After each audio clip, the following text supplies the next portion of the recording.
کے ذریعے، اور انہوں نے لوگوں کے ساتھ بھی اخلاق والا معاملہ کیا اور ایمان والوں کا اکرام کر کے اجتماعیت پیدا کر دی، اور نیت کے اندر اخلاص لانے کا فکر کیا ہے، دنیا طلب خود غرضی ہماری نیتوں میں نہ ہوئے، یہ فکر کی، اور یہ بھی فکر کی کہ رسول کریم صلی اللہ علیہ وسلم کے بعد کوئی نبی آنے والا نہیں، تو نبیوں والا کام کرنے والی امت کا ایک ایک آدمی بن جائے۔ اللہ علیہ نے مقامی کام کی چند باتیں 5 بتائی تھی، جس کو صبح کے وقت میں آپ نے سنا ہوگا اور آئندہ بھی سنتے رہو گے۔ بہت ہی زیادہ اس کے اثرات ہیں۔ کام کرنے والے اتنے مشغول ہو جائیں گے اگر مسجدوں کا آباد کرنے کا کام کریں۔ ایک ایک مسجد جو ہے جب آباد ہوگی، جو طریقہ بتایا جائے گا اس طریقے سے آباد اگر ہوگی، تو ہر مسجد کے اندر مسجد نبوی کی جھلک آئے گی، اور ہر بستی کے اندر مدینہ منورہ کی جھلک آئے گی۔ لیکن جب اللہ تعالیٰ کی مدد آنے پر آئے گی تو اس وقت میں چھلک ہوگی، جھلک نہیں ہوگی۔ اللہ کی مدد کی چھلک ہوگی۔ اس طرح کے آخری زمانے کے اندر ایک آدمی اگر دین کا کام کرتا ہوگا غفلت کے دور میں، تو 50 صحابہ کا ثواب ملے گا۔ 50 صحابہ کی قربانیوں پر جو ثواب ملتا، وہ ثواب آخری زمانے میں جو دین کا کام کرے گا اسے ملے گا، کیونکہ آخری زمانے کے لوگ جو ہوں گے چاروں طرف سے بے دینی کے ماحول کے اندر دین کا کام کر رہے ہوں گے، تو اللہ تعالیٰ بہت خوش ہو جائیں گے، اور خوش ہو کر آخری زمانے کے ایک ایک آدمی کو 50 صحابہ کے برابر ثواب ملے گا۔ اس لیے اللہ تعالیٰ کی مدد ہے، اس کے اوپر امید رکھ کر اور خوب کام کیا جائے۔ جیسے غیبی مددوں کے ذریعے اللہ نے پہلے نبیوں اور نبیوں کی بات کے ماننے والوں کی مدد فرمائی، یہ اللہ تعالیٰ کی غیبی مدد جو ہے وہ قیامت تک آتی رہے گی۔ تو میں نے عرض کیا میرے محترم دوستوں اور بزرگوں، یہ 6 نمبر جو ہے یہ پورا دین نہیں ہے۔ یہ 6 نمبر پورے دین پر چلنے کو آسان کر دیتے ہیں۔ 6 نمبروں کی اگر مشق کرے گا تو پورے دین پر چلنا اس کا آسان ہوگا۔ اس لیے پہلے یہ 6 نمبر آنے، اس کے بعد انشاءاللہ آہستہ آہستہ معاشرت ٹھیک ہوگی، معاملات ٹھیک ہوں گے، اخلاق ٹھیک ہوں گے۔ حدیبیہ کے اندر جب حضرت عثمان رضی اللہ تعالیٰ شہادت کی خبر آئی تو سب نے بیعت کر دی۔ خبر ہو گئی ان بے ایمانوں کو، گھبرا گئے، اس لیے کہ بدر میں دیکھ چکے تھے، احد میں دیکھ چکے تھے، خندق میں دیکھ چکے تھے۔ بدر میں اللہ تعالیٰ کی مدد کو وہ لوگ دیکھ چکے تھے۔ 13 سال تک وہ کہتے تھے کیا اللہ اللہ کہتے ہیں، اجعل الآلہۃ الہا واحدا ان ھذا لشیء عجاب وانطلق الملأ منهم ان امشوا واصبروا على آلهتكم ان هذا لشيء يراد ما سمعنا بهذا في الملة الآخرة ان هذا الا اختلاق۔ چکر کاٹ کاٹ کے کہتے تھے دیکھو اپنی دیویوں اور دیوتاؤں کو مت چھوڑنا، ان لوگوں کا کوئی نہ کوئی مطلب نکل آئے گا، آخر میں جا کے یہ لوگ چودھری بن جائیں گے تمہارے، اور یہ لوگ تم سے پیسے وصول کریں گے۔ جمے رہی ہو، اچھی طرح جمے رہی ہو۔ لیکن صحابہ کرام رضوان اللہ علیہ مجمعین کے پاس جب جاتے تھے اور یہ کہتے تھے ہمارے تو ہے 360 اور تمہارا ہے ایک اکیلا، ہمارے 360 تمہارے ایک اکیلا، تو ان کو جواب ملتا تھا کہ تمہارے 360 جو ہے نا یہ تو بڑے کمزور ہیں، ایک مکھی نہیں بنا سکتے، اور اگر مکھی ان کے پاس سے مٹھائی کو لے کر بھاگ جائے تو وہ چھڑا بھی نہیں سکتے۔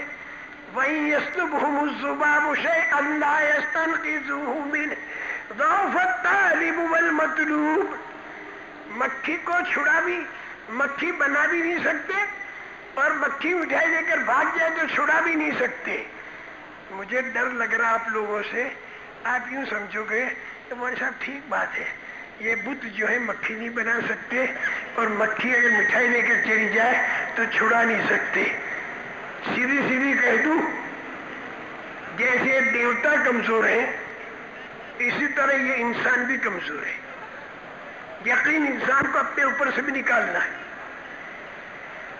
ہی طاقت کے مقابلے میں خلق الانسان ضعیفا، ان اللہ لقوی عزیز.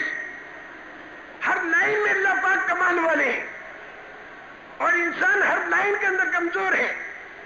اللہ ایسے کمال والے ہیں کہ ایک حکم دے دیا، زمین آسمان بنا کر کھڑا کر دیا، چاند سورج بنا دیا. ایک حکم دے دیا، جنت بنا دی، جہنم بنا دی. ایک حکم دیں گے اور زمین آسمان کو توڑ تاڑ اور اللہ تعالیٰ قیامت کو قائم کر دیں گے. بڑے طاقت والے اللہ ہیں. اللہ ایسے طاقت والے ہیں، یا آسمان سے پکا پکایا کھانا اتار دیا حضرت عیسیٰ علیہ السلام. کسی طاقت والے ہیں کہ موسیٰ علیہ السلام کے لیے 12 راستے بنا دیے، من اور سلوہ اتار دیا. ایسے طاقت والے ہیں اللہ جل جلالہ و من والہ کہ حضرت ایوب علیہ السلام کو سخت بیماری کے اندر تندرستی دے دی. آج بھی حضرت ابراہیم علیہ السلام کو جلنے نہیں دیا. اب تم لوگ کہو گے مولوی صاحب یہ تو پرانی پرانی باتیں تو ہم جانتے ہیں، ہم کو تو کوئی نئی ہم کو تو کئی ماڈرن ٹائپ کے نئی باتیں کہو. یہ بالکل پرانی اونٹوں کے زمانے کی باتیں آپ کر رہے. میرے محترم دوستوں، جیسے اونٹوں کے زمانے والے اللہ یہ لائے ہوئے زلزلے کا مقابلہ نہیں کر سکے اور سیلاب کا مقابلہ نہیں کر سکے اور ہوا کے طوفان کا مقابلہ نہیں کر سکے، تو اسی طرح راکٹ اور ایٹم رکھنے والوں کے زمانے میں بھی اگر زلزلہ آتا ہے تو اس زلزلے کا، سیلاب کا اور ہواؤں کے طوفان کا ایٹمی طاقت والے بھی خدا پاک کی قسم مقابلہ نہیں کر سکتے. یہ انسان بہت کمزور انسان ہے. اگر ہزاروں انسان جمع ہو جائیں، بلکہ لاکھوں کروڑوں انسان جمع ہو جائیں، ان کے اندر سارے ڈاکٹر اور سارے وکیل اور سارے انجینئر اور سارے سائنس والے اور سارے حکومتوں کے چلانے والے لاکھوں کروڑوں اگر جمع ہو جائیں اور صدیوں تک محنت کرتے ہوئے ان کی نسلیں مل کر، تو ایک مچھلی کی آنکھ نہیں بنا سکتے، ایک مچھر کی ٹانگ نہیں بنا سکتے، ایک مچھلی کی آنکھ نہیں بنا سکتے، ایک مچھر کی ٹانگ نہیں بنا سکتے اور ایک مکھی کا پر نہیں بنا سکتے. یہ سارے اتنے کمزور ہیں. ان کو جو طاقت دکھائی دیتی ہے وہ باہر کی طاقت ہے. ان کو جو سرمایہ دکھائی دیتا ہے باہر کا سرمایہ ہے.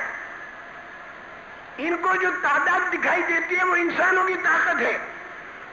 اللہ کی طاقت بہت زیادہ، اللہ کا خزانہ بہت بڑا اور اللہ کا لشکر فرشتوں والا بے شمار اور بے حساب. اس بنا پر میرے محترم دوستوں، اچھی طرح سے ذہن کے اندر یہ بٹھا دیا جائے کہ دنیا کے اندر آدمی جب نو انٹری پر چلتا ہے روحانیت کی لائن سے، تو پھر اللہ تعالیٰ اس کے اوپر مصیبتیں اور بلائیں لاتے ہیں. جیسے وہ نو انٹری پر گیا، اسے کہا چل حوالات میں چل، تیرا فیصلہ ہوگا. اسی طرح دنیا کے اندر جب انسان نو انٹری میں چلتا ہے اور ون وے میں چلتا ہے اور اللہ کے حکموں کو توڑتا ہے، تو اللہ تعالیٰ کبھی زلزلے کی سیٹی بجاتے ہیں، کبھی سیلاب کی سیٹی بجاتے ہیں اور کبھی طوفان کی جھنڈی دکھاتے ہیں اور کبھی طاعون لہرا دیتے ہیں. اور یہ اللہ کی طرف سے ون وے کے اندر چلنے والوں کو جیسے موٹر کے اوپر ڈنڈا مارا، سیٹی بجائی، یہ اسی طرح سیٹی بجانا ہے یہ. لیکن اس کے باوجود اگر یہ انسان سیدھے راستے پر نہیں آتا، یہ انسان دینداری کے اوپر نہیں آتا اور بے دینی کے اوپر رہتا ہے اور کہتا ہے کہ میں بے دین ہوں پھر بھی دیکھو میری زندگی کیسی اچھی بن رہی ہے، چلتا رہتا ہے وہ. لیکن بعد میں جا کے اللہ تعالیٰ اس دنیا کے اندر ون وے پر چلنے والا جو ہوتا ہے، دنیا کے اندر جو تکلیفیں اٹھائیں، پھر مرنے کے وقت میں جو تکلیف آتی ہے وہ بہت بڑی تکلیف ہے. مرنے کے وقت میں جو تکلیف آئی، اتنی زور کی تکلیف آتی ہے اور تکلیف دے کر پھر سے حوالات میں لیتے ہیں. عالم برزخ جو ہے حوالات کا عالم ہے، وہاں پر تجھے رہنا ہوگا. پھر قیامت کے دن میں اللہ کے سامنے تیری پیشی ہوگی، اور وہاں پر اللہ پاک جو فیصلہ کریں گے اس فیصلے کے مطابق تیرا معاملہ ہوگا۔ ارے دنیا کے اندر امتحان ہوتا ہے 2 باتوں کا، اور قبر کے اندر امتحان ہوتا ہے 3 باتوں کا، اور قیامت کے اندر امتحان ہوتا ہے 5 باتوں کا۔ قبر کے اندر امتحان ہوتا ہے کبھی نعمتیں دے کر، کبھی تکلیفیں دے کر۔ دنیا کا امتحان 2 باتوں کا ہے، اور قبر کے اندر امتحان 3 باتوں کا ہوگا۔ ایک تو یہ پوچھا جائے گا کہ بتا تیرا رب کون ہے، دوسرے پوچھا جائے گا کہ تیرا دین کیا ہے، اور تیسرے پوچھا جائے گا کہ حضرت محمد صلی اللہ تعالی علیہ وسلم کے بارے میں تو کیا کہتا ہے۔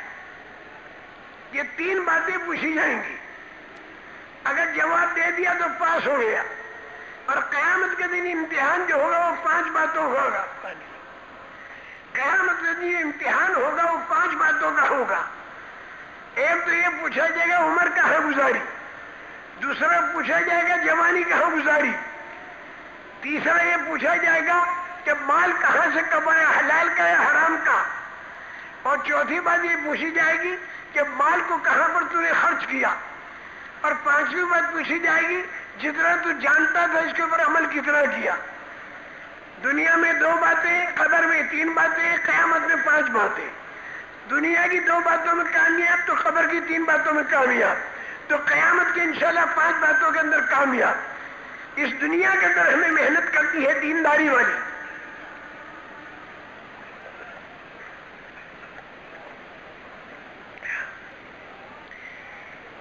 میرے محترم دوستو، اگر دنیا کے اندر آدمی باوجود زلزلے اور سیلاب، باوجود مصیبتوں اور بلاؤں کے، یہ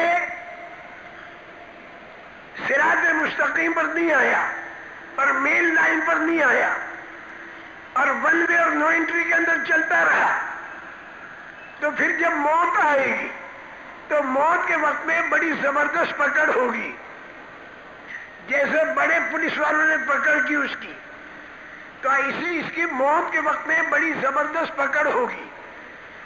دنیا کے اندر کی مصیبت یہ چھوٹی ہے، مرنے کے بعد کی مصیبت جو ہے وہ بڑی ہے۔ وَلَنُذِيقَنَّهُم مِّنَ الْعَذَابِ الْأَدْنَىٰ دُونَ الْعَذَابِ الْأَكْبَرِ لَعَلَّهُمْ يَرْجِعُونَ۔ اللہ کہتے ہیں کہ بڑا عذاب اور بڑی سزا جو مرنے کے وقت آنے والی ہے، اس کے پہلے اللہ تعالیٰ چھوٹی سزا دیتے ہیں۔ کیوں؟ تاکہ ریورس کرے، لعلہم یرجعون، تاکہ ریورس کرے۔ لیکن اگر دنیا کے اندر اس نے ریورس نہیں کیا اور سیدھے راستے پر نہیں آیا، یہ ساری محنت جو تبلیغ کی ہو رہی ہے اس لیے ہو رہی ہے کہ ہر انسان نو انٹری سے ریورس کر کے اور مین لائن پر آ جائے جو نبیوں کی بتائی ہوئی ہے، صراط مستقیم پر آ جائے۔ 5 باتیں نبی کریم صلی اللہ علیہ وسلم نے سکھلائی تھی، ایمانیات کی لائن، عبادات کی لائن، معاشرت نبوی، معاملات نبوی طریقے پر، اور اخلاقی معیار اونچا ہو۔ یہ اخلاق بہت بڑھیا چیز ہے۔ اسی پر میں حدیبیہ کا قصہ آپ حضرات کو سنا رہا تھا۔ 13 سال مکہ مکرمہ کے گزر گئے، لیکن ان لوگوں نے مانا نہیں، اور انہوں نے کہا کہ ہمارے تو 313، ہمارے تو 360، اور تمہارا 1۔ تو ایمان والوں نے جواب دیا کہ تمہارے جو 360 ہیں وہ تو ہے بودے، اور ہمارا جو 1 ہے وہ بڑا طاقت والا ہے، ہمارا 1 جو ہے بڑا طاقت ہے۔ تمہارے پاس کوانٹیٹی تو ہے لیکن بہت لو، ہمارے پاس کوانٹیٹی نہیں، لیکن جیسے کہتے ہیں نا شان اللہ کی بہت بڑی، شان اللہ کی بہت بڑی۔ وہ کہنے لگے کہ تمہارے اللہ کی شان بہت بڑی ہے لیکن پٹائیاں تو تمہاری ہو رہی، اور تمہارا اتنا بڑا اللہ ہمیں کچھ بھی نہیں پکڑ کرتا، اور کتنا تم کو مارا اور پیٹا۔ اس پر قرآن اترتا تھا کہ پہلے زمانے کے لوگوں نے بھی یہی کہا، لیکن دیکھو ان نہ ماننے والوں کی کیسی پٹائی ہوئی، اللہ کی طرف سے کیسی سزا آئی۔ تو انہوں نے کہا یہ تو اساطیر الاولین ہے، یہ تو ساری پرانی کہانیاں ہیں، آج کر کے بتاؤ۔ یہی بات آج بھی کہی جاتی ہے. بدر کے اندر اللہ پاک نے بتا دیا یہ بے ایمان سارے تیاری کے ساتھ آئے اور ایمان والے بغیر تیاری کے آئے اور ایمان والوں کو بغیر تیاری کے آسمانی مدد سے کامیاب کیا اور بغیر ایمان والوں کو آسمانی پکڑ سے ناکام کیا. یہاں تک کہ سب کے چھٹے چھوٹ گئے اور سمجھ میں بات آ گئی کہ یہ لوگ جو کہتے اللہ یہ بوگس بات نہیں ہے، واقعی اللہ ہے جنہوں نے ان کی مدد کی اس بدر کے واقعے سے. پھر احد کے اندر بھی کئی دور آئے. پہلا دور تو آیا اللہ کی مدد کا، دوسرا دور آیا مدد کے اٹھا لینے کا ظاہر کے اندر تھوڑے وقت کے لیے، اور تیسرا دور آیا اللہ کی پھر غیبی مدد کا. اب یہ سارے بے ایمانوں نے دیکھا. اس کے بعد خندق کا معاملہ ہوا. خندق کے اندر تو کسی قسم کا لڑائی جھگڑا کچھ بھی زیادہ لمبا چوڑا نہیں ہوا. کف اللہ المؤمنین القتال وکان اللہ قویا عزیزا. زور کی ہوا چلائی، خیمے اکھاڑ دیے. بے ایمانوں کی آپس میں ٹکر ہو گئی اور ایسے بھاگے ہیں وہ کہ زندگی بھر کے لیے طے کر دیا کہ ان ایمان والوں کی چھیڑخانی اب ہم ہی کریں گے، اس لیے کہ ان ایمان والوں کے لیے آسمانی مدد آتی ہے.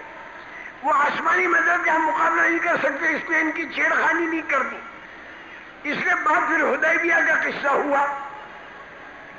جب ان لوگوں کو معلوم ہوا کہ انہوں نے موت پر بیعت کر لی تو سارے گھبرا گئے بے ایمان اور صلح کرنے آ گئے. صحابہ کرام رضوان اللہ تعالی علیہ اجمعین نے عرض کیا نبی کریم صلی اللہ علیہ وسلم سے کہ حضرت ہم ٹائٹ رہے اور صلح کریں، کیونکہ یہ لوگ گھبرائے ہوئے تو ان کو اور زیادہ گھبراہٹ میں ڈالے اور دباوے. لیکن رسول کریم صلی اللہ علیہ وسلم نے جو حدیبیہ کی صلح کی وہ بالکل نرمی کے ساتھ کی، ٹائٹ رہ کر نہیں کی، جو کسی کے گلے نہیں اتری. 10 سال کی جنگ بندی، اس سال عمرہ نہ کرے، اگلے سال 3 دن کا ویزا ملے گا عمرے کا اور 3 دن کے بعد پھر واپس آنا پڑے گا.